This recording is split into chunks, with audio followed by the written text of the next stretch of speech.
ابو حنیفہ نے پورا دین مکمل لکھوا دیا.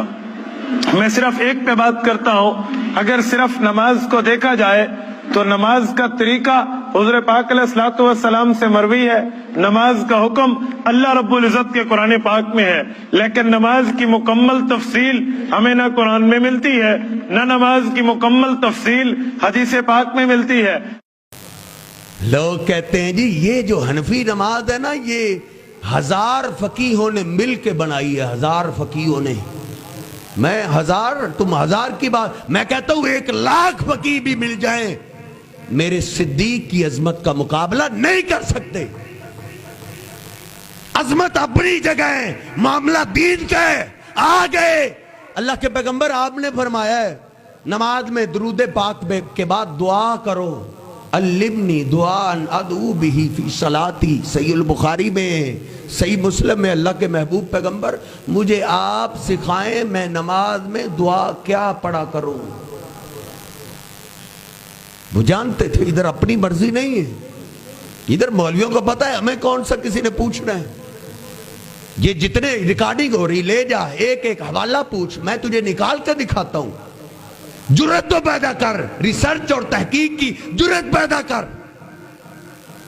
لوگ کہتے ہیں جی اللہ کے پیغمبر کے طریقے کے مطابق نماز بھی ہو، وضو بھی. لو جی مولوی صاحب، اللہ کے پیغمبر کے پورا طریقہ حدیث میں تو ملتا ہی نہیں ہے. اللہ کے محبوب پیغمبر کے وضو کا طریقہ کہتے ہیں حدیث میں ملتا ہی نہیں، نماز کا طریقہ ملتا ہی نہیں. افسوس کی بات یہ ہے امام ابو حنیفہ کی نماز وضو ان کو مل رہا ہے اور اللہ کے پیغمبر کی نماز اور وضو نہیں مل رہا. اللہ کے پیغمبر وہ ہیں جن پہ جو شریعت اتری اس کی حفاظت کا ذمہ کس نے لیا ہے؟ اللہ نے لیا ہے. اِنَّا نَحْنُ نَزَّلْنَا الذِّكْرَ وَإِنَّا لَهُ لَحَافِظُونَ. اور جس کی حفاظت کا ذمہ اللہ نے لیا وہ تجھے نہیں مل رہا، اور جس کی حفاظت کا ذمہ اللہ نے نہیں لیا وہ تجھے مل رہا ہے. تو تقلید کی اینک 8 نمبر اینک اتارے گا، تجھے نماز بھی ملے گی آپ کی، تجھے وضو بھی ملے گا. میرے محبوب پیغمبر کی کون سی ادا ہے جو اللہ نے آج تک محفوظ نہیں رکھی؟ اگر آپ نے 2 انگلی سے اشارہ کیا ہے وہ اشارہ بھی حدیث میں موجود ہے. اگر آپ مسکرائے، مسکرانا بھی حدیث میں ہے. صحابہ کہتے حتی بدت نواجزہ، اتنا کھلکھلا کے ہنس پڑے ہمارے حبیب کہ آپ کی داڑھیں مبارک نظر آ گئی. اوہ آپ کی داڑھیں مبارک نظر آئی ہیں تو وہ بھی حدیث پاک میں موجود ہے، تجھے وضو نہیں مل رہا. 8 نمبر کی اینک بیل کو لگا دو نا، بیل کو دکھائی نہیں دیتا، پھر اس کے لیے دن بھی رات ہو جاتی ہے.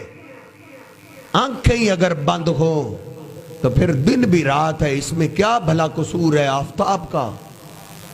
نبی پاک صلی اللہ علیہ وسلم کی کون سی ادا؟ دن کی ادا کیا، رات کی ادائیں بھی اللہ نے محفوظ رکھی ہیں. وہ اللہ نے عبادت کا ذمہ لیا ہے، اللہ نے. میری امی عائشہ بیان کرتی ہیں نبی پاک صلی اللہ علیہ وسلم میرے ساتھ چادر میں لیٹے ہوئے تھے. آپ نے سمجھا میں سوئی ہوئی ہوں، میں سوئی ہوئی نہیں تھی. آہستہ سے آپ نے چادر ہٹائی، آہستہ سے آپ نے جوتا پہنا، آہستہ سے آپ نے دروازہ کھولا، آہستہ سے نکل گئے. امی عائشہ فرماتی میں بھی اٹھی.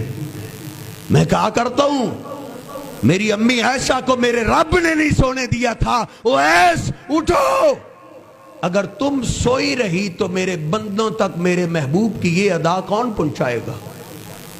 میری امی بیان کرتی ہے میں نکلی اپنے گھر سے، میں اپنے محبوب پیغمبر کے پیچھے پیچھے روتی بیان کیا کرتی تھی. انی لفی شان و ان حبیبی لفی شان.